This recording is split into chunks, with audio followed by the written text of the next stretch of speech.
kí ọmọ ìyá wèrè tí gbogbo ìrandíran wọn yìí bá ya wèrè ọmọ Ìyábọ̀ Òjó èyí tó lọ ṣokodo ní Tanzania tọ́sọ̀ yẹn di márèjì gbogbo ẹ̀ náà lẹ́yìn máa gbọ́n bí ṣe bíbí láti máa ń sọ ẹ̀ là ń parọ́ ni gbogbo ẹ̀ ló máa tún gbogbo àṣírí yẹn la máa tún bíbà ṣé ń gbọ́ mi ìgbà ìyá yẹn sọ̀rọ̀ ó ní kí Ìyábọ̀ Òjó kó yé máa flaunt ọmọ ẹ̀ ṣé ń gbọ́ mi mo ti play kíní yẹn fún yín gbogbo yín lẹ gbọ́ mi tún fẹ́ play ẹ̀ because ó máa pẹ́ nǹkan tí ìyá yẹn wá sọ àwọn èèyàn wá ń gbé kiri wọ́n ń bú ìyá yẹn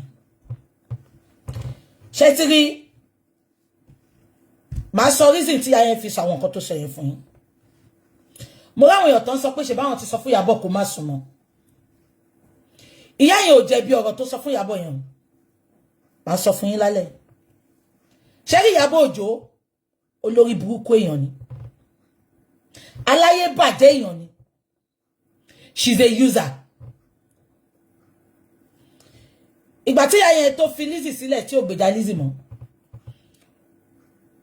Ìyábọ̀ Òjó lọ súnmọ́ àbí ìyá yẹn bẹ̀rẹ̀ sí ní ìyá yẹn close mọ́ Ìyábọ̀ Òjó ṣé rí nǹkan tó ń ṣẹlẹ̀ láàrin Ìyábọ̀ Òjó àti ìyá yẹn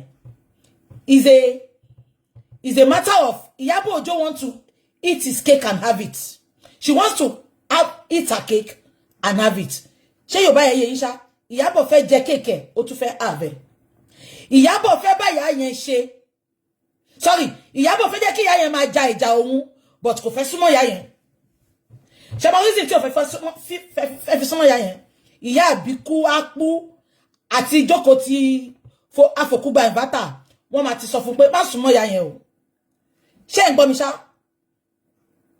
ìyá yẹn ń ja ìjà Ìyábọ̀ ó ń gba búlẹ̀tì fún Ìyábọ̀ gbogbo nǹkan ló ń ṣe fún Ìyábọ̀ Ìyábọ̀ ò fi jọ́kan kò fi reason tí ayé fi show tantrum ni mo sọ fún yín o kò kàn ní bọ́tà sọ fún yín ni o èmi mo rí di gbogbo nǹkan tó ń ṣẹlẹ̀ mo dẹ̀ dí mú now ma wá play nǹkan kan fún yín tí mo fi sọ bẹ́ẹ̀ tí mo fi wá get pé oh so nǹkan tí ayé fi show tantrum ni ma play fún yín láìpẹ́ yìí ẹ dúró mo bọ̀ ẹ dúró ṣé ń gbọ́ mi now ṣé ń gbọ́ mi because ìyá yẹn ń jà fún ó ń ṣe gbogbo nǹkan fún Ìyábọ̀ Òjó ò fijọ́ kan kó gbé fídíò ìyá yẹn kó share rí ṣé ń gbọ́ mi ṣùgbọ́n immediately tí Adé Buhari ṣé ń gbọ́ immediately tí Adé Buhari tó ń gbèjà Ìyábọ̀ share fídíò Adé Buhari lẹ́ẹ̀mejì ṣé ń gbọ́ mi ṣá Ìyábọ̀ share fídíò Adé Buhari lẹ́ẹ̀mejì ìyá yìí máa bínú ṣé ń gbọ́ mi tó bá jẹ́ yìí náà ẹ fira yín sípò ìyá yìí tún fi mọ́ra ìyá yìí lọ sí Tanzania ṣé ń gbọ́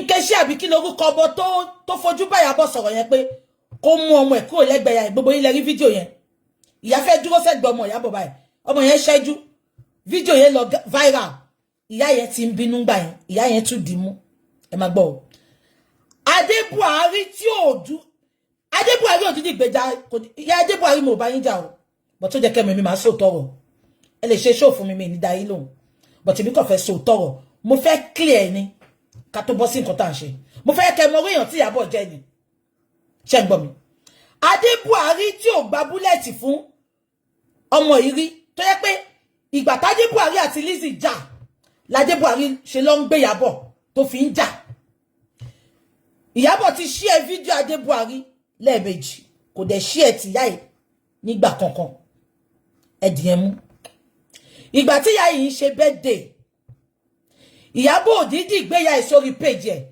ó gbé sórí story ni ṣé ń gbọ́ mi kò dẹ̀ tún gbé sórí story nìkan kò ṣe pé Ìyábọ̀ dídí kíyà ẹ̀ sórí story ó lọ share happy birthday tí ìyá ṣàjẹ́ tó fi wish ìyá ẹ̀ Ìyábọ̀ lọ share no ẹ jẹ́ ká sòótọ́ èmi ò gbèjà yá yìí o nǹkan tójú ìyá ń wá náà lójú wọn rí ṣé ń gbọ́ mi èmi kàn sọ pé ṣé rí ẹ jẹ́ ká má máa sọ pé torí pé èèyàn kò dá ká má sòótọ́ rọ̀ ṣé ń gbọ́ mi now Ìyábọ̀ dídí gbé kíní yẹ kó gbé sórí wọ́ọ̀lẹ̀ ṣé ń gbọ́ ó lọ gbé sí orí story ńjọ́ yẹn nǹkan tí Ṣadé fi kí ìyá níyàbọ̀ ṣe ẹ̀ kò dídí kí ìyá yẹn ẹ tún mú yẹn dání Ìyábọ̀ ń ṣe fídíò ọjọ́ kan ó ń praise ìyá Adé Buhari ìjọ́ wo ni Ìyábọ̀ ṣe fídíò tó praise ìyá ẹ̀ rí abẹ́gbọ́n mi ẹ tún mú yẹn dání o màá wá sọ reason tí mo fi sọ ilé fún yín ó ṣe pé Ìyábọ̀ ń use ìyá yẹn but kò fẹ́ jẹ́ kán rí òun mọ́ ẹ jẹ́ kí n play video fún yín kẹ́ tẹ́tí sí video yìí kẹ́ wá gbọ́ last one statement tí màmá yìí sọ ni mo ṣe mọ̀ pé okay mo ti get gbogbo nǹkan tó ń ṣẹlẹ̀ ẹ jẹ́ kí n play video yìí fún yín ẹ máa gbọ́. tíbíkù Ìbàdàn gbogbo ẹ̀jẹ̀ mi látó ń rọ̀nù ní Ìbàdàn Ìbàdàn ń bẹ̀rù èèyàn Ìbàdàn ń bẹ̀rù èèyàn. mo bá Ìyábọ̀ wù ta ló sọ fún yín pé èmi àti Ìyábọ̀ àlè ṣọ̀rẹ́ kì í ṣọmọ mi àmọ́ yín mọ̀ post ẹ̀ because I'm a veteran blogger I post whatever I see on social media. inú yín dẹ̀ ti dùn bóyá tí gbogbo yín yayọ̀ kìnnì kan àwọn Ìyábọ̀ ò lè bọ́ mi tẹnukọ Ìyábọ̀ ò lè bọ́ mi mi mẹ́tọ́ lówó ju mi ń báyọ̀ bó sùn mo lówó gẹ̀ nìkan o kò lè bọ́ mi orí mi ò lè padà dé o kò sí nǹkan kan tí mo fẹ́ gbà lọ́wọ́ ìwọ fẹ́ wọlé sọ́dọ̀ bọ̀bọ́ yìí bó ṣe wọlé sọ́dọ̀ Lizzy Anjorin. ṣé gbọ́ statement yẹn Adé Buhari ló bá wí ń bíbáyìí ó fẹ́ wọlé sọ́dọ̀ Ìyábọ̀ bó ṣe wọlé sọ́dọ̀ Lizzy Anjorin ṣé rántí pé ìyá Ìsábọ̀dù yìí ló kọ́kọ́ ń bá Lizzy ṣe ìgbà tí ìyá Ìsábọ̀dù àti Lizzy jà Adé Buhari wọlé sí Lizzy lára ó bẹ̀rẹ̀ sí ní gbèjà Lizzy ó ń búyà ṣé gbọ́ statement tí ìyá yẹn sọ ṣá ó ló fẹ́ wọlé sọ́dọ̀ Ìyábọ̀ bó ṣe wọlé sọ́dọ̀ Lizzy Adé Buhari ni ìyá ń bá wí bẹ́yẹn ṣé ń gbọ́ mi ṣá now ẹ jẹ́ kí n sọ kíní kan fún yín ṣé rí ọba ńlá ló ń jáde Buhari ìyá ọba ńlá ló ń jáde Buhari so nǹkan tí mo gbọ́ ni ṣé ń gbọ́ tí mo fi sum up everything now kí ni mo fẹ́ fàyọ ìyá yìí sọ statement kan mo ráwọn èèyàn tó sọ pé ọmọ Ìyábọ̀ Òjó influencer ni ṣé ń gbọ́ ọmọ Ìyábọ̀ Òjó influencer ni pé kò lè sọ pé kó má show ara ẹ̀ ìyá yìí ò sọ pé kó má show ara ẹ̀ o ó ní time tó lóyún yìí ṣé ń gbọ́ ó ní time tó lóyún yìí ó jẹ́ kó para mọ́ ni ṣé ń gbọ́ so ṣé bẹ́ẹ̀ yẹn ti clear fún yín now ẹ jẹ́ kí wá advice gbogbo yín ṣé rí nǹkan tí mo kórìíra jù láyé mi mo kórìíra kí sọ pé mo bá lágbájá dancing ṣé ń gbọ́ kí wọ́n sọ pé torí mo bá ìyá ìjà mo wá fẹ́ ṣe pẹ́pẹ́ dem mo wá lọ ń romance ta ni ìyá ń bá ṣe náà mo lọ ń romance ẹ jẹ́ ká fi ìyá ayé ṣe example Àbíkẹ́ mi ìbá Àbíkẹ́ jà o but kí wọ́n máa post Àbíkẹ́ kí máa share Àbíkẹ́ mi share Àbíkẹ́ tẹ́lẹ̀ o ṣùgbọ́n torí mo fẹ́ fi Àbíkẹ́ pẹ́pẹ́ màmá mo wá bẹ̀rẹ̀ sí ní share Àbíkẹ́ gbogbo yín stupid ẹ̀yin tẹ́ máa ń wà yẹn many of you are cowards ìgbà tá à ń ṣe fracas gan ẹbí anybody tí bá ti sọ pé ó ti dàárọ̀ mo dá wà ní kó wá lọ máa gbé èèyàn ẹ jẹ́ kí n sọ fún yín ẹ̀yin tó ń gbé tó fi ń pẹ́pẹ́ èèyàn yẹn ẹ jẹ́ kí n là fún yín lẹ́nu ṣẹlẹ̀ tó lọ gbé yín tó wá fi yín pẹ́pẹ́ èèyàn tó ń gbé yín mọ́ra sí kò nífẹ̀ẹ́ yín o ìtòrò fẹ́ fi yín báyọ̀ jà ni ṣé ń gbọ́ mi ṣá òun lẹ ṣe rí pé tí Lizzy Anjorin bá ti bá gbogbo wọn jà wọ́n wá lọ máa gbọ́mọ Ìyábọ̀ ṣe ṣí èrè ní ẹgbẹ́ ọmọ yín náà àwọn tó jẹ́ pé wọ́n ṣí Ìyábọ̀ tẹ́lẹ̀ abẹ́ ẹ̀gbọ́n mi wọ́n ṣí Ìyábọ̀ wọ́n bẹ̀rẹ̀ sí ní máa ṣí ẹ̀ make it make sense àgbàlagbà ní yín náà àti ẹ̀gbọ́n àwọn ọmọ òpònú àwọn ajá Ìyábọ̀ tó ń ṣe ó ń bọ́ wọn ní náà abẹ́ ẹ̀gẹ́tì mi ni tó bá báyọ̀ kọjá dúró lórí ọwọ́ ẹ má tẹ̀ ṣe bí ipò exist abẹ́ ẹ̀gẹ́tì mi ni ẹ wò gbàtọ́ ní Lizzy lọ sí Ìdúmọ̀tà yẹn èmi àti Lizzy ń jà burúkú à ń ṣọ̀rẹ́ bó ṣe ló lọ sí Ìdúmọ̀tà yẹn mo sọ fún ẹni tó sọ fún mi ṣe wọ́n ti pè mí ṣe ṣó ni ẹni tó sọ fún mi fẹ́ ṣe bí òfófó ni kémi náà lè gbé kí n fi bàjà kí ni mo ṣe mo bọ́ta lẹ́sẹ̀kẹsẹ̀ mo ní kò lè ṣe bẹ́ẹ̀ ó jẹ́ kémi náà gbé ní àbí kémi náà wá lọ join àwọn tó bẹ̀rẹ̀ sí máa I don't do it because let me tell you the truth àwọn tẹ́ ń gbé tẹ́ fi ń báyàn jà wọn ò nífẹ̀ẹ́ yín okay ṣé ìyá ọba ńlá tó ti bú Ìyábọ̀ rí ni Ìyábọ̀ can never like you ma kò lè like yín ó máa use gbogbo yín ni she wants everybody to fight a battle tẹ́ ẹ̀ bá báyàn ṣe mọ́ ẹ dúró lórí ilé ní tó bá bu yín ẹ bu kò ní ìdí ká ṣẹ̀ṣẹ̀ lọ máa gbé fọ́tò ọmọ kan bàbá kan ká máa sọ pé à ń praise ẹ̀ it doesn't work like that kò rí bẹ́yẹn àwọn káwọ́dù ló máa ń hùwà bẹ́yẹn come for me I come for you tí ìbádé fẹ́ sọ̀rọ̀ máa pa ẹ́ tì àbí ẹ̀gẹ́ tì mí sá ẹ wo gbogbo àwọn àbíyá àbíkú ápù gbogbo wọn tí Ìyábọ̀ lò mo sọ fún yín pé wọ́n lọ sí ìyàwó ọmọ ẹ̀ àlìsó jẹ́ kó pọ́n wọn lé kó ní ẹ jẹ́ ká ṣe girls outing kò bàbá wọn jáde wọn ò máa rí mọ́ because nǹkan tó ń lò wọ́n fún ni iṣẹ́ ẹbí orí social media and my communicating ẹ gẹ́tẹ̀ ṣá mi ìbúyà èmi àti ọba ńlá àjà but I think it's high time ìwọ tó ti bú mi rí tó bá sọ pé torí ọbẹ̀ nìkọjà ó fún wa máa gbé mi mọ́ra do you think I will be your friend mi ní bínú sí ẹ o but stay on your freaking lane because Rikishi ló pa gbogbo yín pọ̀ Rikishi ló máa tú yín ká ṣé wọ́n ti pé ìyá ọba ńlá Tóyìn Àmàkù ló ń gbèjà tẹ́lẹ̀ ìgbà tó yá àwọn ọbú Tóyìn Àmàkù wọ́n bú Tóyìn Àmàkù fún Lizzy wọ́n tún bú Lizzy fún Ìyábọ̀ nsìn. I'm not talking about Mommy Obala alone. Many of people on social media, they do it a lot. They do it a lot. It's high time, let's act our age and not our shoe size. Face and baja. Wà ní mo bẹ̀ jà sìn, wà lọ gbá wọn tí mo bá sọ̀rọ̀ mọ́. Ṣé mi ti rí yín ni? Ṣé mi rí yín ni? But please, ẹ má downgrade ara yín. Àbíkò yín, ọmọ yín use gbogbo yín ni. Coward ló máa lọ gbéyàn kan ló máa fi báyàn kọjá. If you're up to the task, face it. Anyway, that's by the way. Ẹ jẹ́ ká lọ sí nǹkan tá ṣe wá lálẹ́. Mo kàn ní kí analyze ẹ̀ fún yín pé ìyá tó ń show tantrum kiri. Ó ní reason o because Ìyábọ̀ wants to eat her cake and have it. Ó fẹ́ bá ìyá yẹn ṣe ṣùgbọ́n kò fẹ́ súnmọ́ ìyá yẹn. Kò ṣe kó dẹ̀ fẹ́ bá ìyá yẹn ṣe. Ó fẹ́ yẹ kí ìyá yẹn máa fight battle lòun ṣùgbọ́n kò fẹ́ súnmọ́. So ó di dandan kí ìyá yẹn show tantrum. Ó di dandan kí ìyá yẹn show tantrum. Anyway, ẹ jẹ́ ká fi yẹn lẹ̀. Let's go to the matter of the day. Yeah. Ẹ jẹ́ kí lọ play video VDM. Gbogbo alárí nǹkan tó ṣẹlẹ̀, àbí? Mo sọ fún yín pé lórí burúkú ni Ìyábọ̀ Òjó. Ṣé rántí pé mo máa ń sọ tẹnu mọ́. Ṣé rí Ìyábọ̀ Òjó gbọ̀ngàn? Okay, ẹ jẹ́ ká play video kí n máa analyze ẹ̀. Ẹ jẹ́ ká play video. Màá débẹ̀. Yeah. Let's go and play the video. Ká wá analyze ẹ̀. So, ibo láti máa bẹ̀rẹ̀ náà. Ó post lánàá àbí?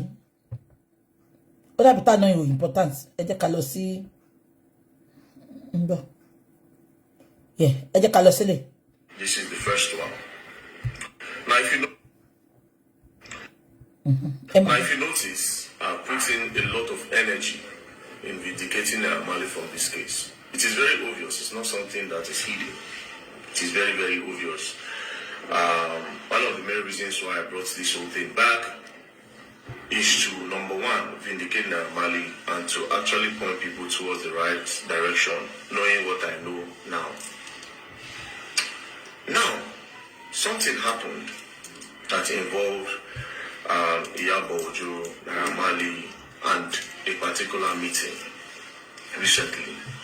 Coincidentally, I went to report a case at the MPF NCCC, a case of 650 million naira on somebody that was scammed. So I took the case there And then I met Naira Marley there. When I met Naira Marley there, he said he wrote a petition against Iyabo Ojo, and Iyabo Ojo is there. I said, okay, so what is going on? He said, well, so far so good. They told Iyabo Ojo to bring evidence of everything she has said about them. In the case of bullying, in the case of that, na them by Mohbad.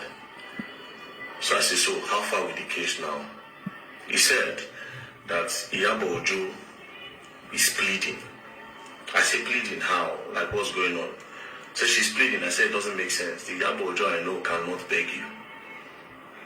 And he said, you can come, see. So we went straight, and then he opened the door. Then he went inside to sit down. When he sat down, there was Sam Larry, there was his brother Shudi, and then there were some people there. Iyabo Ojo was with a lawyer. Then when I entered, I sat in front of her. Teni náà ni mo ń play. They started talking. Now. No, gbogbo teni ni mo fẹ́ play ẹni sùúrù. Teni ni mo ń play. Tàárọ̀ ni mo ń play. Kó tó gbé tọ̀sán sí tàárọ̀ ni. Some of them, they were like, very dark man, talk to your guy. We see say you and him dey pally since this whole movie. Àní Teni ni sister Confit, Teni ni. Bí ẹ̀rẹ́ lẹ́yìn ni Teni lélẹ́yìn. Teni lélẹ́yìn sister Confit, Teni lélẹ́yìn. Àárọ̀ ló ṣe lẹ́yìn. Then they said Iyabo Ojo, she understood that what she did is wrong, and that they should look for the best way to settle the matter within themselves. Immediately, me I para. I said, excuse me, lawyer, Iyabo Ojo lawyer, his name is Fumi. I said, make we see. Then we turn. I said, can we see? He said, yes, we can't turn. There was 2 police officers there. We stood. Then I said, fine. Based on what I just saw now, Iyabo Ojo is saying that a lot of publications that she did was wrong. She was pretty much emotional and all. That's why she made those things, right? So I told the lawyer, I said, how do we move on from here? Is she willing to come to the public? And the lawyer said, that is exactly what she said. That she will go to the public and let the public know that this is what happened and that she is sorry for actually being emotional about this whole matter. Then the lawyer now said again, but they were thinking that if they do that, a lot of her fans will think that she has been threatened by Naira Marley or the government threatening her. That Iyabo Ojo has suggested that they will not apologize, but if Naira Marley releases a new song, they will help him promote it, and that gradually people will start welcoming. Ṣẹ́gbọ́, lọ́yà sọ pé ìgbà tán bá wọn sọ̀rọ̀ ní Abuja, ṣẹ́gbọ́, wọ́n náà sọ pé tí Naira Marley bá kọ orin tuntun, àwọn á bá promote ẹ̀. Ìyábọ̀, ó máa ṣánkú ni. Ó ní gbé ilé ayé ṣe rere. Wàá wà nínú ilé wa máa sọ pé ta ló wọlé ni. Ìkànnì ẹ. Ìkànnì ẹ. Ẹgbọ́n kan tó sọ ṣá. Ó bá tèèyàn jẹ́. Wọ́n wá ní kó wá bẹ̀bẹ̀. Ó ní tó bá ti kọrin ẹ̀ promote ẹ̀. Olórí burúkú. Ó sọ Naira Marley di àdúrà. Aláyé bàjẹ́. Ìwọ sọ pé tí Naira Marley bá kọrin ẹ̀ promote ẹ̀. Ṣé bó ṣe promote àdúrà tẹ promise nìyẹn? Àbó ti gbàgbé pé bó ṣe promise àdúrà nìyẹn? Tẹ gbé àdúrà níjọ́ kan. Tẹ gbé mọ́ olórí burúkú ẹ ó bẹ̀rẹ̀ sí ní promote àbókí eléyìn bí eyín ṣọ́fẹ̀lì wèrè Tanzania. Wèrè tó jẹ́ pé wèrè tó pa ìyá ẹ̀ ló bá pòun náà. Gbogbo nǹkan tó ṣe fún Naira Marley pátá ó máa jẹ́ ti ọkọ ọmọ ẹ̀ ó máa jẹ́ tọmọ ẹ̀ àtọmọ ẹ̀ ọkùnrin. Ẹ jẹ́ ká máa gbọ́ lọ. Naira Marley back. I para, and the talk just vexed me. Then I looked at the lawyer. I said, for all what these people are going, what these people have gone through, the shows that they have lost, money that they have lost over a lie, and then instead of you to go to the public and then just spell it out for everybody to see, you are saying that you are going to start promoting a song. I just looked at him out of anger. I told him, I said, the luck Iyabo Ojo has is that Naira Marley is not from the Niger Delta region. Because for ruining his career over a lie, the Niger Delta you come from, they will shoot that down. And even you, the lawyer, they will shoot you down. Then the lawyer looked at me, and the police people were there. They were like, no, very that 1,000 votes into this. Then the lawyer was like, bro, it is not me that said this thing. I didn't come up with it. Iyabo came up with it. Cut the long story short, he left. Then I called Naira Marley in. I said, now where this matter don't be like this. And she said she's willing to go to the public and then explain what happened. Do you understand? That she was emotional. And then the case. Ṣé ń gbọ́ lórí burúkú Ìyábọ̀ aláyé bàjẹ́ tí ò ní jèrè láyé tí ò ní jèrè lọ́run. Ẹ má gbàgbé pé nígbà tí àwọn ọmọ Tanzania ẹ mọ lady kan tó update fún ọmọ ẹ̀ tó ti fòbò jagun títí láàrin àwọn musician Nigeria ìgbà tí orí kan ṣe kan wọ́n wá lọ dump àlòkù ẹ̀ sí Tanzania ṣọmọ gidi kan lọ fara Tanzania àgbà àwọn ọmọ tó gbé ìlú òyìnbó kana ọmọ tó gbé ìlú òyìnbó nsìn ani fine ọmọ ìlú òyìnbó lè fẹ́ anybody because ibi tán dàgbà sí ni they grew up in a multicultural country. Am I communicating? So ọmọ ìlú òyìnbó bá fẹ́ Tanzania mani ibi tán dàgbà sí ni ìwọ odindi ọmọ Naija ló gbé Naija ló dàgbà sí ó wá fẹ́ settle ó wá lọ settle fún ọmọ Tanzania ẹ ti mọ̀ pé lórí burúkú ìyá ẹ̀ gbogbo ìkà tó ti ṣe ó mọ̀ pé tó bá dúró sí Nàìjíríà ó máa padà lè tẹ́ sọ fún ẹ kó lọ fẹ́yàn nínú moon a máa cancel Juma Jux eléyìn ọ̀ká ẹ get mi ṣá àní ká sọ pé àwọn ọmọ olóyìnbó ló fẹ́ aráàlú mi ṣe àní ibi tán dàgbà sí ni kò sí Tanzania Nàìjíríà kò ṣe pé ọmọ yẹn lọ sí Nàìjíríà wọ́n rí ẹnu plane kò pé oṣù kan tó rí ẹnu plane ó ti ṣòwò àti wèrè lẹ́yìn así olóṣì tí ò lóko tó yẹ pé wọ́n lọ ṣòkó ẹ̀ nínú ṣòkòtò kùkúmbà ni wèrè lò ṣé ti rí fọ́tò yẹn mímọ̀ kó tó jọ àwọn ọmọ Nàìjíríà wá débẹ̀ ẹ lọ wo fọ́tò tí ọmọ Ìyábọ̀ kọ́kọ́ gbé sí ìgbà tó fẹ́ introduce bọ̀bọ̀ yẹn ẹ lọ wo kó ọmọ yẹn ìṣe ló dàbí pé kùkúmbà ló fi sí ìṣe lọmọ yẹn fẹ́ ara tí ẹ wo okó yẹn fẹ́ lè máa yọ ọ́nù bọ́ksà tó wọ̀ olórí burúkú olóṣì wo bó ṣe rí wo nǹkan tó ń gbà sára olóṣì ọmọ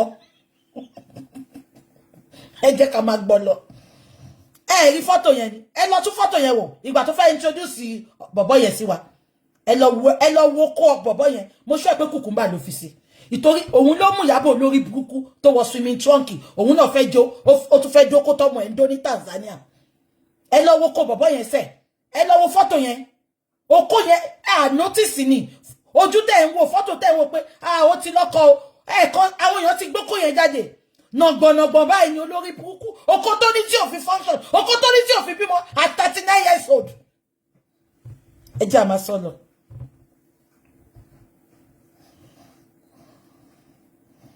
ẹ má bínú ẹ̀yin tèmi ẹ ti ń rẹ́rìn ẹ gbọ́ mi ṣá ìgbà tí ọmọ blogger Tanzania ṣé gbogbo yín rántí ìwọ tó ní kí n fi ọmọ yẹn sílẹ̀ má jẹ́ kí n gbé ẹ ṣe pé ìwọ tó sọ pé leave that boy and concentrate on Ìyábọ̀ and Priscilla ẹ stop ẹ o ẹ má jẹ́ kí n gbé yín ṣe pé o because Naira Marley tán ṣèkà fún àti Zino èèyàn kan ló bí wọn o ẹ dẹ̀ notice pé gbogbo iṣẹ́ sọ̀rọ̀ mi ìgbèjà Sam Larry because mo mọ̀ pé Sam Larry ó lọ́wọ́ nù kú Mohbad mo mọ iye ọkàn yẹn ẹ rí pé Naira Marley mo ń tẹnu mọ́ so ẹ má wá síbi kẹ́ sọ pé leave that boy o olórí burúkú tó wẹ́n tó fẹ́ títí tó fi gbogbo Tanzania lẹ̀ tó jẹ́ pé Nàìjíríà ló ti wá múyàwó òun náà ti mọ̀ pé olórí burúkú ìgbà tó mọ̀ pé ó fẹ́ Fàdízà ó ṣe Fàdízà ń lu yín ó wá mú Priscilla tó sọ́dà Àdízà inú mi ti ẹ̀dùn fún ara wọn náà máa ṣe ra wọn ẹ wo bọ́mọ yẹn ṣe wà yẹn bọ̀bọ́ yẹn ó ń búlì ẹ̀bí nǹkan tó fojú ọmọ yẹn rí àní mo fẹ́ gbé ara Tanzania mo fẹ́ gbé wá lálẹ́ kó wá ṣàlàyé fún yín ṣùgbọ́n kò gbé fóònù ó dàbí ti lọ bíṣẹ́ ìgbà tó mọ̀ pé ó fẹ́ Àdízà ó wá Àdízà nù lù yín olórí burúkú eyín ọ̀ká ó wá mú Priscilla ó sọ́dà Àdízà ó wá sọ pé wedding tẹ́ ṣe yẹn kọ́ is not church wedding it is blessing ẹ wo bó ṣe rídíkù pastor Omorore ìgbà táwọn náà fi ṣọ́ọ̀ṣì lẹ̀ tó wá sábẹ́ igi ọ̀pẹ ó ní ṣe church blessing ṣe ti rí update yẹn ó lóun ò tọrọ èèyàn kankan ó lóun ṣe church blessing fóun ó ní blessing ní pé kò ń ṣe wedding abadébẹ̀ yẹn ẹ jẹ́ ká lọ síbi tá fi wá lálẹ́ ṣé wọ́n ti gbà tí blogger yẹn sọ pé kóhun àtọkọ ẹ̀ kan kó sì dànù ṣé wọ́n ti ipe àwọn fẹ́ vote ẹ bá mi kọ̀ǹkọ̀ ṣé wọ́n ti mi rò bí girl yẹn bu ọmọ Ìyábọ̀ kí lọmọ Ìyábọ̀ ṣe ó sáré bọ́tà ó update fún girl yẹn ó bu girl yẹn ṣé wọ́n ti ẹ kọ̀ǹkọ̀ kété rẹ́rìn báyìí ẹ kọ̀ǹkọ̀ fún mi ṣé gbogbo yín rántí ẹ sọ pé ẹ rántí ṣé mi nìkan mo wà lórí íńtánẹ́ẹ̀tì ni ẹ ti rántí blogger kan dìde ń gbà yẹn mi fẹ́ máa padà sẹ́yìn ó sọ pé kí ọkọ ọmọ Ìyábọ̀ àti ọmọ Ìyábọ̀ kan stop gbogbo òṣì tán ṣe lórí íńtánẹ́ẹ̀tì ipa wọn fẹ́ dìbò ṣé rántí ipe kan máa divert àwọn even níjọ́ yẹn èmi gan update pé ṣó jẹ́ kó dáhùn ni ṣé rántí tó fún girl yẹn lésì kí mo fẹ́ fàyọ update nìkan ni girl yẹn ṣe ẹ wo bí Ìyábọ̀ ṣe show tantrum ó bu girl yẹn update nìkan ó protect ọmọ tiẹ̀ ó dẹ̀ fi 2 freaking years ó fi mú ọmọ lọ́mọ wálẹ̀ ó dẹ̀ ń sùn lálẹ́ wọ́n ṣe Ìyábọ̀ ó ti bọ̀ Ìṣẹ́gun Johnson ẹlẹ́nu bí ìdérí ọtí tí bá tún gbọ́ Ìyábọ̀ ó ti bọ̀ kí bọ́dà máa gbé ẹṣẹ́ pè ní Ìṣẹ́gun Johnson mi ní wo ṣe fún ẹ torí ẹ̀yin wèrè tẹ́ ẹ̀ encourage tẹ́ ẹ̀ ní blue rẹ̀ nìyẹn ṣé gbogbo ẹ̀ rántí ọmọ yẹn kàn update fún ìyá ẹ̀ ni fún ọmọ yẹn ni Ìyábọ̀ sáré update stop it má fọmọ mi pa máa ṣú ẹbí ṣe jẹ́ so ìwọ lè sọ yẹn ó dẹ̀ modin the 3 good years ó fi bàtọmọ lọ́mọ jẹ́ ẹ jẹ́ ká máa gbọ́ lọ ibẹ̀ kọ́ mú lọ mo kàn ń bring mind yín padà ní kẹ́ lè mọ̀ how evil people can be Ìyábọ̀ gbogbo àdúrà tó bá ń gbà lórí ọmọ Ọlọ́run ò ní tẹ́wọ́ gbà ṣó fẹ́ gbọ́ because Ọlọ́run ò ń ṣèkà ìkà ni ẹ́ you are evil mo kórìíra ẹ̀ èmi náà ń sọ àánú èèyàn ń pẹ́ ṣe mí tí n bá tiẹ̀ fẹ́ búyàn mọ́ màá kàn ignore ẹni ẹ̀ pé wo mo ti ṣe tó dẹ́ filẹ̀ but ìjọ́ tí má sọ pé mo fẹ́ dákẹ́ fún girl yìí pé kí n má bù mọ́ ẹ̀mí yẹn máa tún tì mí pé má dákẹ́ fún àṣé nǹkan burúkú tó ń ṣe lẹ́yìn àṣé òun lọ́lọ́run ò jẹ́ kí n dákẹ́ fún Ìyábọ̀ gbogbo nǹkan tó ń ṣe láyé ló máa jèrè kó tó lọ láyé wàá yá wèrè bí ìyá ẹ̀ èmi náà sọ mo ń sọ ẹ sọ pé mò ń parọ́ ṣé mo pé kò jẹ́ kẹ́ máa sọ pé mò ń parọ́ mọ́ ṣá mo sọ pé ìyá ẹ̀ ìkà tí ìyá ẹ̀ ṣe séyàn kan ló padà sí lórí tí ìyá ẹ̀ fi ya wèrè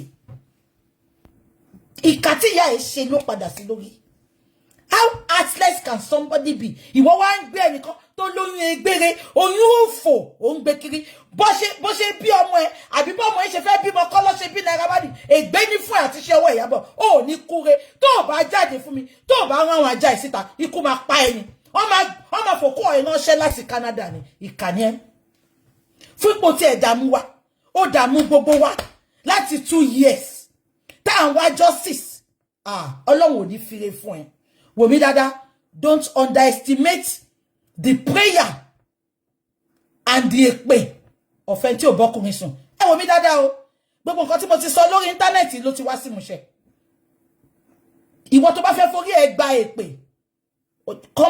èmi ò ní bá yín ṣe ní kinní ṣùgbọ́n èpè tí mo ṣe lálẹ́ àwọn ogun ọ̀hún fi àṣẹ sí ṣé ń gbọ́ mi ṣá now ẹ jẹ́ ká máa gbọ́ lọ. Went towards the wrong direction instead of actually holding everybody in the house accountable. But there's no problem. It don't happen. So, what do you want? Naira Marley said he's scared that she might not do it if they leave her now. That she might not apologize. She might just go outside now and decide to change everything. Ṣé rí pé Naira Marley mọ̀?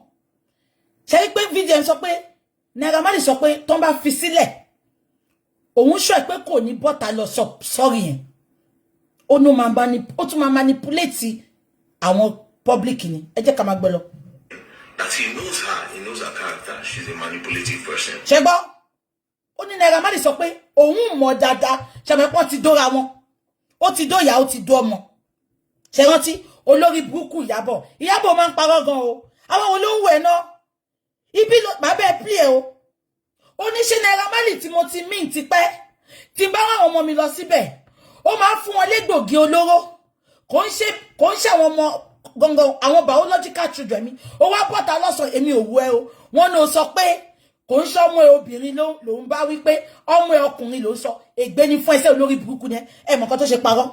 Okay, tó yẹ pé ọmọ ọkùnrin ẹ ló ń sọ. Ìjọ tí VDM kọ́kọ́ sọ̀rọ̀ yìí, ó ṣe challenge ẹ. Ó ṣe bọ́ta pé ẹjọ́ o, ọmọ mi obìnrin kọ́ o, ọmọ ọkùnrin mi ni mò ń sọ. Ó máa sọ. Ó wá bọ́ta lálẹ́ yìí.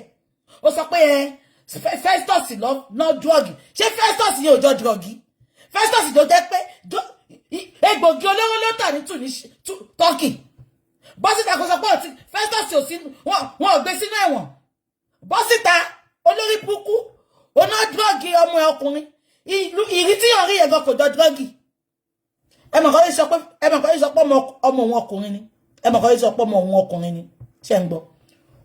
Ó dàbí pé eléyìn ọ̀ka Tanzania ìyẹn tí ń bá wọn fà lábẹ́ pé ṣèbó onívájì díẹ̀ ni oléyìn ọ̀kọ̀ kò jábàálẹ̀ ẹ̀ rí. Kí ni gbogbo nǹkan tí mò ń gbọ́ yìí? Ṣó ti yẹn nǹkan tó ṣe bọ́ta nìyẹn tó ṣe sọ pé ọmọ òun ọkùnrin lòun ń sọ. Ó dàbí fíìlì mi lálẹ́ ni ṣé kí n máa lọ kí lọ́jọba tọ́bẹ̀ lámì ni kọ̀ǹkọ́. Ṣé máa gbégbà tí VDM sọ pé ó ní Naira Marley fi egbògi olóró sínú oúnjẹ ọmọ òun ipò bọ́mọ òun sùn lòun ṣe fẹ́ díù pẹ̀lú ẹ̀. VDM ti sọ̀rọ̀ yẹn sìn ó ti tó ọ̀sẹ̀ méjì. Ẹjọ́ abiyamọ tó mọ̀ ìpérọ́ lọ́pàá mọ́mọ òun. Abiyamọ mọ̀ ẹ jẹ́ kí n máa bọ̀ ẹ jẹ́ sáré bọ̀.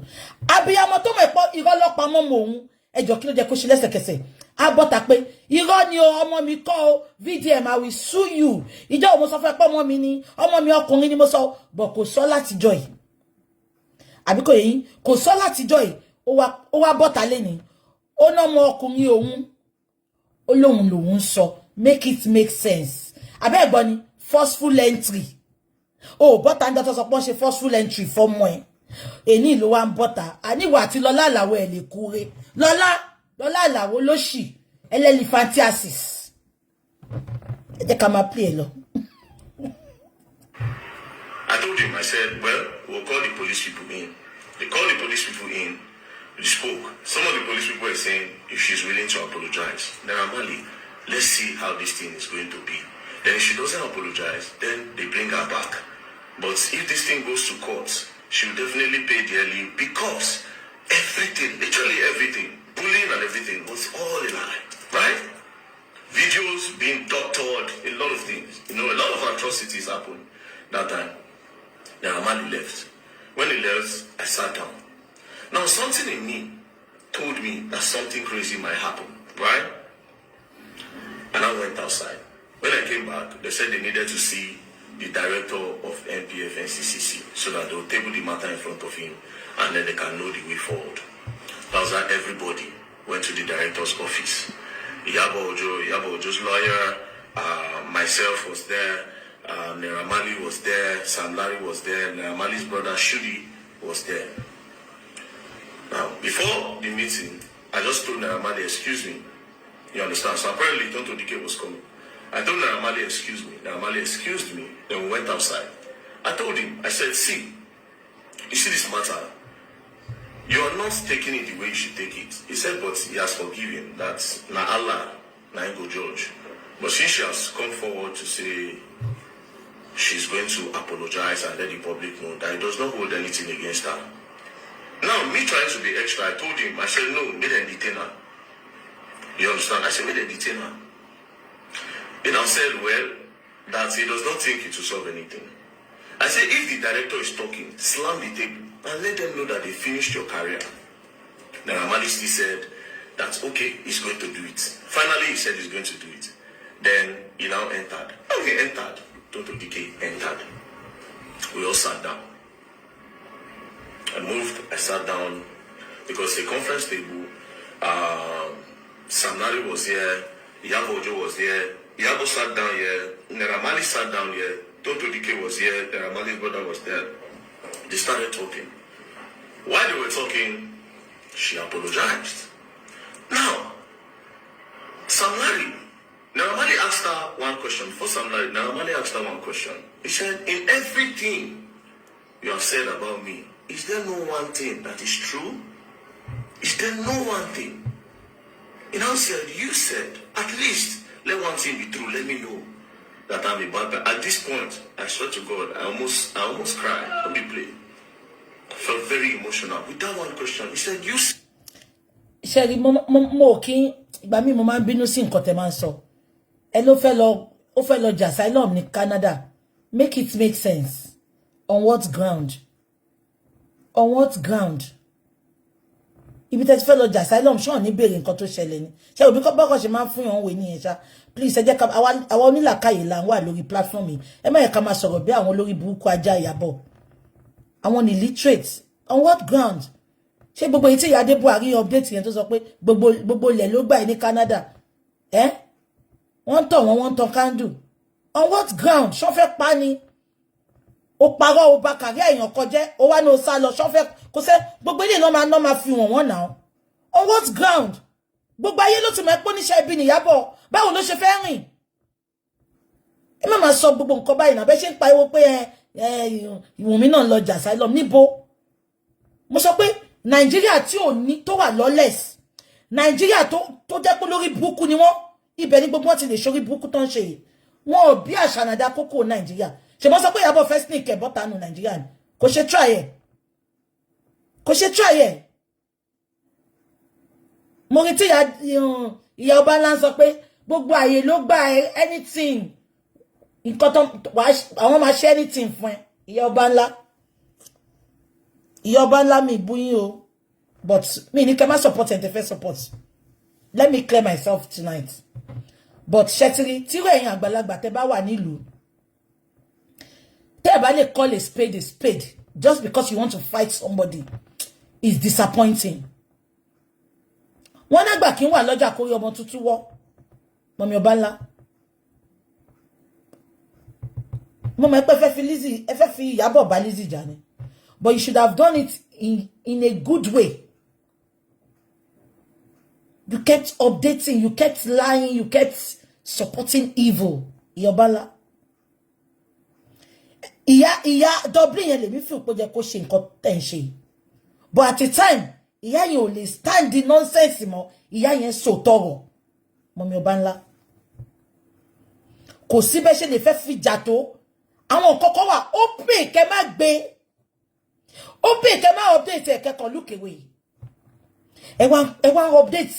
Ẹ ń ṣe ọmọ mi máa mọ̀mí ọba ńlá ẹbí ọkùnrin ẹ bóbìnrin. Ẹ̀yin náà sọ pé ọmọ yín ń kọrin bó tẹ̀ yẹ pé mi ìmọ̀ ọmọ yín tó ń kọrin. Mi ìmọ̀ àwọn ọmọ yín gan. Ọmọ yín tó ń kọrin yẹn Ìyá ọba ńlá kéèyàn kan wá dìde lọ́la. Bẹ́ ṣe ń gbàdúrà kan ọmọ yín gùnkè.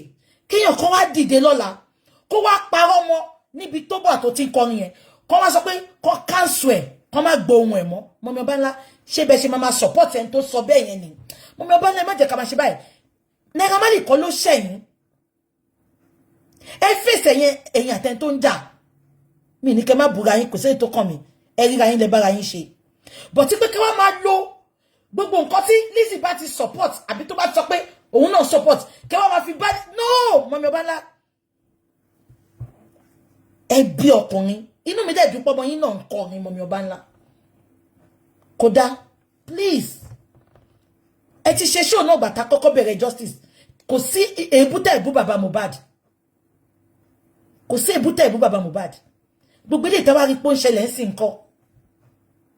Mọ̀mí ọba ńlá please. Àgbàlagbà ni. Mi ní kẹ́ bá Lizzy ṣe mi ní kẹ́ parí ìjà. But ó ti so wà obvious pé people cannot trust you. Ẹ jẹ́ ká máa gbọ́ lọ. I dropped your children. Like they come to my house, I drop them. That at least that one thing be true. Iyabo Ojo was just looking. At this point, I just shook my head. Now that passed. Even somebody was not saying, you said I bully Mohbad, that I collect money from boys, that I'm my this and me that. Can you clear the air on that or give me proof? I just want to see proof that I did all those things. Then Iyabo said that some video went viral, you know, Some video went viral where they said you were beating the boy and this. Then the director told her that they said, "Did you verify any of all these things?" She said no, that she was. Shetiri, video tí Iyabo sọ pé went viral ló ṣe nǹkan tó ń ṣe. No. Iyabo is evil. Iyabo is a manipulator. I keep on telling you. Iyabo is evil. Iyabo is a manipulator. Ẹwà àtijọ́ tí ó ti ní wàhálà yìí láti last week. Ẹ rí pé Gistlover kò gbé nǹkankan ni. Gistlover rí nǹkankan gbé. It's so evident that Iyabo Ojo is Gistlover. Number one. Now, Iyabo sọ pé nǹkan tó ń rí online irọ́ ni. Tó bá di Tuesday tí mo ní full day, màá padà lọ play video, first video tí Iyabo kọ́kọ́ ṣe. Ìjọ yẹn tí Iyabo ń ṣe video yẹn, ẹ rí pé ó take it personal gan. Ó take it very personal. Èmi gan wò pé ṣé kò sí nǹkan mi ńbẹ̀. Ó ní sọ pé torí nǹkan tó rí online, Iyabo, I thought you said you're a graduate. She graduate oko ni eni. Graduate oko sulele. Abi graduate oko ọba ní kòrò ni eni. Èmi tí mo ní bigger platform yìí gan. Kò sí nǹkan tó bá gbé wá fún mi mà ní ẹ fún mi evidence. Àìmọye èèyàn tó bá send message sí mi. Mo máa ń block wọn dànù ni. Ó kàn lè sọ nǹkan fún mi pẹ̀lẹ́nu. I need evidence. Iyabo olórí burúkú yẹn ó kàn parọ́ fún VDM ni. Kò ń ṣe torí nǹkan tó ní online. You have a personal vendetta towards Naira Marley. Ó fi Mohbad bá Naira Marley jà. Ó fi ẹnu Ṣófọlá Tinubu. Ó fi bá Lizzy jà. Ó fi Princess. Ó fi bá bàbá Ìjẹ̀ṣà jà. Ìkànnì ẹ. Wọ́n rí ẹ níbi tó ti ń tò nǹkan rí. Wọ́n rí ẹ níbi tó ti ń ṣe rere rí. Wọ́n rí ẹ níbi tó ti ń parí ìjà rí. Bí Kotuka ó sọ̀nà. Ó ní bùlẹ́lẹ́ ni ẹ́. Mi fẹ́ sọ́kàn máa mú kíní wálẹ̀.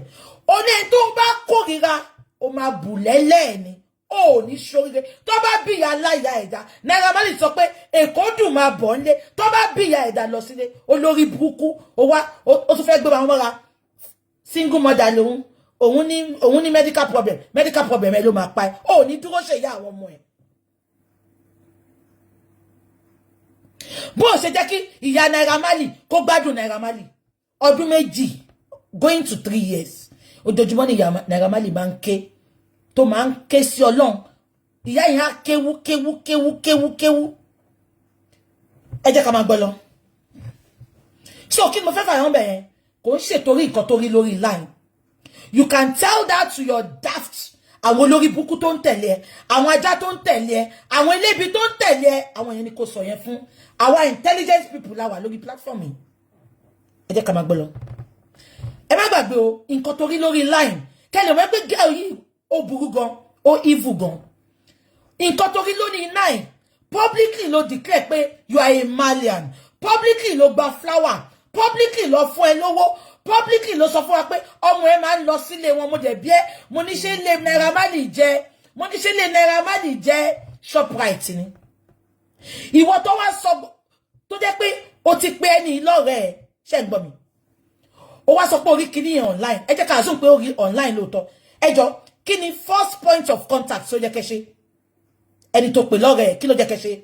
Wàá mú phone Naira Marley. Ṣáyé ò fẹ́ bàjẹ́ ṣá.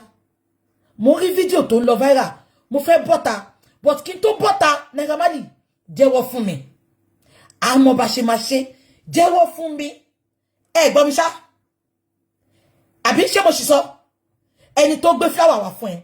Ó claim pọ̀ rẹ̀ ni. Ìtorí mo rí Naira Marley gbé fídíò kan jáde. Níbi tó ti ń sọ fún pé kó o fẹ́ wá sí show tó fẹ́ ṣe. Naira Marley ò invite ẹ. Ìwọ ló ń ṣàtàṣe mọ́. Ó dẹ̀ rí pé o wayward. Ó rí pé o ṣòbò lábàṣà. Ó dẹ̀ dó ẹ, ó dó ọmọ ẹ. Ṣé gbogbo yín rí ẹ̀rí màá gbé síta on Tuesday. Ṣé gbogbo yín rí message yẹn gbà yẹn? Naira Marley fẹ́ ṣe party, ó fẹ́ ṣe launching kan. Ìyábọ̀ ló wọ ní inbox ẹ̀ tó sọ pé òun fẹ́ wá pé kó fóun live. Ipa wọn méjì làwọn ń bọ̀. Ṣé wọ́n ti pé Naira Marley gbé conversation yẹn síta? Ìwọ tó mọ bó ṣe bá lọ ń tọrọ invite. ìwọ tó mọ tó bá pè bó ṣe máa ń wọnú inbox wọn. Why can't you just give Naira Marley that benefit of doubt? Pé Naira Marley mo rí nǹkan báyìí lórí line. Naira Marley sọ fún mi o. Sọ fún mi o, má bẹ ẹja o. Má bẹ ẹja mi ní bù ẹ but sọ fún mi. O pé kò béèrè. Ẹni tó sọ pé mo ń lọ sílé ẹ̀. Ẹni tó sọ pé I'm a malolo, my heart, my soul. Ó ti gbàgbé pé Naira Marley fún ẹ ní flower ni, òdòdó ẹ̀yẹ tó kọ pé my heart, my soul.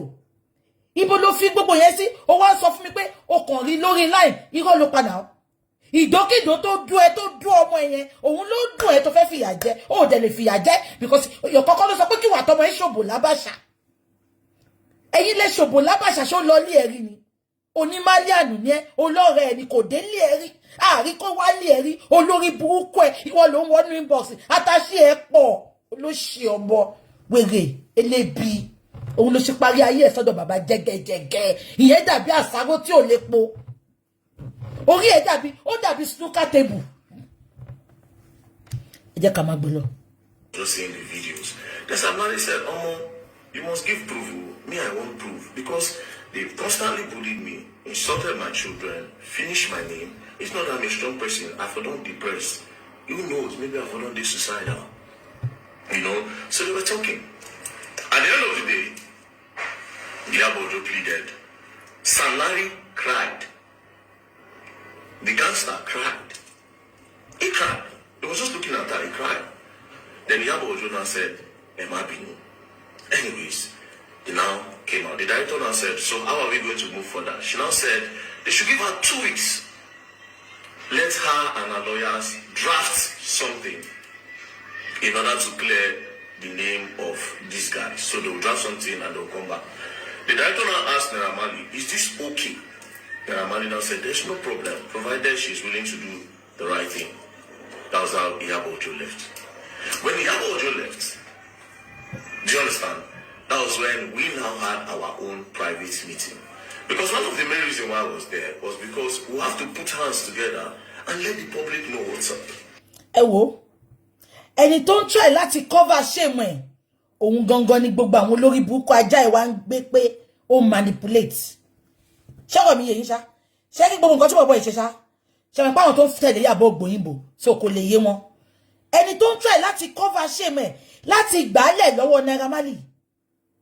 Ṣé mo pé nǹkan tí bọ̀bọ̀ ìsọ Naira Marley ń tẹ̀lé? Ṣé pé Naira Marley ò fẹ́ yẹ kó fi sílẹ̀? Ṣùgbọ́n bọ̀bọ̀ yìí ní jẹ́ kó fi sílẹ̀. Ẹni gangan ni gbogbo yín wá attack. Ẹ rí pé ẹ lè ráàánú gbà lọ́wọ́ Ọlọ́run. Gbogbo aláàánú yín máa ṣánkú ni. Kò ń ṣépè. Ẹ jẹ́ ká máa gbé lọ. So Iyabo Ojo left. Then we had our own private meeting. Do you understand? We had our private meeting. Now, when we spoke in our own private meeting, I promised Iyabo Ojo that I wasn't going to say anything on that. She should. Èèyàn kan sọ pé but Naira Marley should be the one talking. Let me tell you something. Ṣé ń gbọ́ mi? Mo ń bọ̀. Ẹ jẹ́ kí n sọ, ṣé mo pé tẹ́ bá lọ wo, mo fẹ́ kí gbogbo yín lọ flashback video tí mo ṣe ìgbà tá bẹ̀rẹ̀ justice. Kí ni mo sọ ìgbà tí mo kọ́kọ́ bẹ̀rẹ̀? Mo ní Naira Marley is a boy with a little words. Naira Marley does not talk. Ṣé rí kíní tó mú yẹn? Companion ẹ̀ nìyẹn. He does not talk. Aya ni lẹ́nu pé àwọn favorite yín gan wicked ju Naira Marley lọ. Ṣé wá rí èsì tí Naira Marley àdúrà tó bá ń gbà yẹn? Ó ti wọnú ẹ̀bi. Ó ti láàrin èmi àti Naira Marley fẹ́ gbẹ̀bẹ̀. Gbogbo àwọn tó surround ẹ̀ ló sọ pé never. Ṣé ń gbọ́ mi? Naira Marley fẹ́ gba ẹ̀bẹ̀. So èyí tẹ́ ń sọ pé why tí Naira Marley ò ṣe sọ̀rọ̀? Mo ti sọ fún pé he's a guy with a little words. Ẹ wo gbà tí ó petition Ìyábọ̀ ìgbà tọ́rọ̀ yẹn lọ lọ́wọ́ ṣe rántí. Ìyábọ̀ sáré bọ́ta òun náà petition ẹ̀ padà. Olórí burúkú ọmọ ẹ̀ ọlọ́run gígùn bí gòmàgí olómi. Ṣé rántí? Ìyẹn náà update fún Naira Marley. Màá gbé update yẹn síta. Àṣẹ gbogbo wọn mọ nǹkan tó ń ṣe àti ìyá àtọmọ like mother like daughter. Àwa wí tán wọ́n sọ pé ìyá kan ìyá ẹ̀ ló ń post ẹ̀. Tó bá yẹ pé ọmọ tó máa gbọ́ràn ni ọmọ tó ti jà fún ìyá ẹ̀ jẹ. Ìyá tó ń jà fún ìyá ẹ̀ ní Dublin ó ní à má gbé photo are o má kóra ẹ síta o bí ayen ṣe show tán ló gbé photo ló gbé síta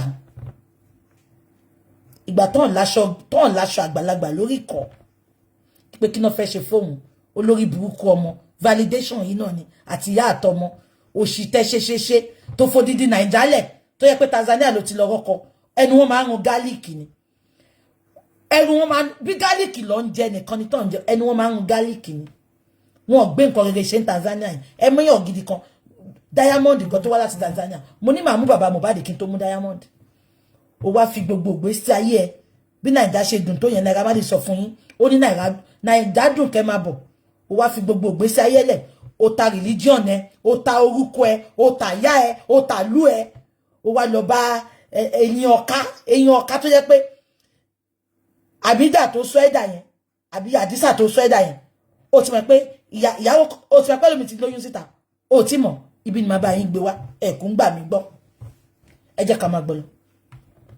Amounts to say it, right? Fast forward to Iyabo Ojo and the apology she was supposed to do. 3 days passed, nothing. 4 days passed, nothing. 5th day passed, nothing. Next thing, I just saw it on one small blog like this. QT something. One of all these small... Ṣẹ́gẹ́ tí bọ̀bọ̀ ìdárúkọ yẹn mo fẹ́ fún yẹn ní publicity olórí burúkú ló wà London. Ṣẹ́gẹ́ tí bọ̀bọ̀ ìdárúkọ. Ẹ lọ wo bó ṣe ń update. Ẹ lọ wo bí bọ̀bọ̀ yẹn bẹ́ẹ̀ ni ẹ ṣe ń update. Bí Gistlover ṣe máa ń kọ nǹkan ló ṣe ń kọ nǹkan. Màá wá prove ẹ̀ fún yín sìn. Ṣé mo pé second video tí VDM ṣe ó prove ẹ̀ fún wa ń bẹ̀. Ẹni tí bọ̀bọ̀ ìdárúkọ ṣó ti yín. Ẹ lọ wo update gẹ́ yẹn bó ṣe máa ń kọ nǹkan. Bí Gistlover ṣe máa ń kọ nǹkan ni. Ìyábọ̀ àtọmọ ẹ̀ ló ń ràn gbogbo àwọn blog yẹn. Ìyábọ̀ àtọmọ ẹ̀ ló ń ràn gbogbo àwọn blog yẹn. Màá put ẹ̀ sí yín sìn. Ẹ jẹ́ ká máa gbọ́ kíní lọ. A máa débẹ̀.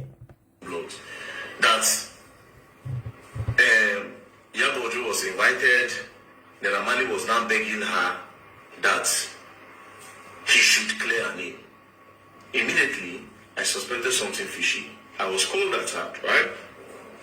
Next thing, police now called. When that thing happened, I don't know Naira Marley called. That one shall have influence. He now called the DIG. The DIG now called the Oga. Now said, this boy brought a case. Do you understand? With all evidence and everything, let her, Iyabo Ojo, prove it. The DIG now said, that is going to call the CP in charge. So he now told the CP that you are playing with the case. The CP said no. That everybody have decided that she's going to do something within 2 weeks. Towards the period that they were now expecting Iyabo Ojo to do something, do you know what happened? They called her that you're supposed to come to the station, because this apology has been done. Or we charge this case to court so that I'll go finish the matter for court, right? And I'll tell that, say, okay, see, if you don't come, they invited her, they say, if you don't come, they'll come pick her. Brothers and sisters, do you know the next thing that happened? Iyabo Ojo just posted her shop done born. I just looked at the video. Kí mo sọ? Ṣé kí n máa sọ kan fún yín lálẹ́ yìí? Never underestimate obìnrin tí ò bá ní ìbásùn tó dẹ̀ súnmọ́ Ọlọ́run. Wò mí dáadáa gbogbo ìpè tí mò ń ṣe má fi judge mi o. Obìnrin tí ò bá ní ìbásùn. Ẹ rí pé tó bá fẹ́ sọ pé kéèyàn ní ìsera ìbásùn ló kọ́kọ́ máa ń sọ. Má sùn mọ́bìnrin, má sùn mọ́kùnrin. Kò sí spiritual iṣẹ́ tó bá jẹ́ fún ẹ. Ẹ gbọ́ mi ṣá. Wọ́n máa ní má ṣe báyìí, má ṣe báyìí. Ìbásùn ló máa ń jẹ́ number 1 because ṣe rí ìfàlẹ̀ àlọ́ àyà àbíyàn nǹkan tó jẹ́ fun yẹn. Ẹ rí pé àwọn wòlíì gidi ń ṣẹlẹ̀ gan. Tó bá ṣèṣì àbáwọn tó bá fẹ́ lọ síwájú pẹpẹ níjọ́ Sunday tó bá súnmọ́ obìnrin àbọ́kùn ọkọ wọn wọ́n máa ń wẹ̀. Ó máa ń ṣẹlẹ̀ ní mọ́ṣáláṣí náà àwọn àfáà yẹn wọ́n máa ń wẹ̀ kó tó wọ ibi àdúrà. Ẹ má underestimate mi o. Mo ti sọ fún yín, mo dẹ̀ tún máa sùsàn. Give or take, ẹ má jẹ́ kí n parọ́, jẹ́ kí n calculate ẹ dáadáa. Tí mo ti súnmọ́kùnrin sìn, I swear with my living God. Kò sí nǹkan tí mo fẹ́ parọ́ fún yín fún. Tí mo ti súnmọ́kùnrin sìn, mo decide láti para mi mọ́ ni o.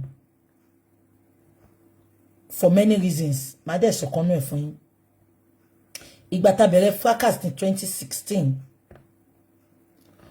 mo rí pé wọ́n lè gbé ọwọ́ kọ́wọ́ ṣó ti yé yín wọ́n lè rán ọkùnrin síyàn kó wá sùn pẹ̀lú yàn kó ya fọ́tò àtìgbà yẹn mo ti decide pé màá para mi mọ́ mo fi gbogbo nǹkan tí mo ní láyé búra àbí kò yé yín mo fi gbogbo nǹkan tí mo ní láyé búra kò ṣe pé mi rẹ́ni dẹnu kọ mí o but ibi tá bá dé nsìn everybody is a suspect. They will come like a boyfriend. They will come perfect date any. But anybody can do anything. Tell me about them date. Mo fẹ́ suspect ẹni tí mo date. But tale le bi àtìgbà yẹn mo ti para mọ́ o. I'm telling you. And because of 9 years is a lot. Yes. Wọ́n ní bí ó ní igi tó fi ń gúnbò. Èmi ò ní o. Tí n bá parọ́ fún yín kẹ́lẹ̀ dá gbogbo ẹ̀yin tẹ́ ń wò mí lálẹ́ kó jẹ mí níyà. Mi ní nǹkan kan tó fi ń gùn di mi ń ṣe. Ṣẹ́rí mo wà religious gan o. Ẹ kàn lè máa wò pé Bukky máa ń ṣe pé Bukky máa ń bó ebu. Mo wà religious gan. Mi fi nǹkan kan kan dí mi. Mi fi nǹkan kan gùn dí mi. Àbí kò ṣe nǹkan tí mo sọ yẹn ṣá. So ẹ wá wo ẹni tó para mọ́ láti ọdún 9. Kí má gbàdúrà gan kan. Ọlọ́run máa fi nǹkan wọ̀n mí. Kí mo fẹ́ fàyọ tí mo fi sọ̀rọ̀ débi báyìí. Ẹ bá gbàgbé pé nǹkan tí Ìyábọ̀ sọ pé ṣọ́ọ̀bù jó.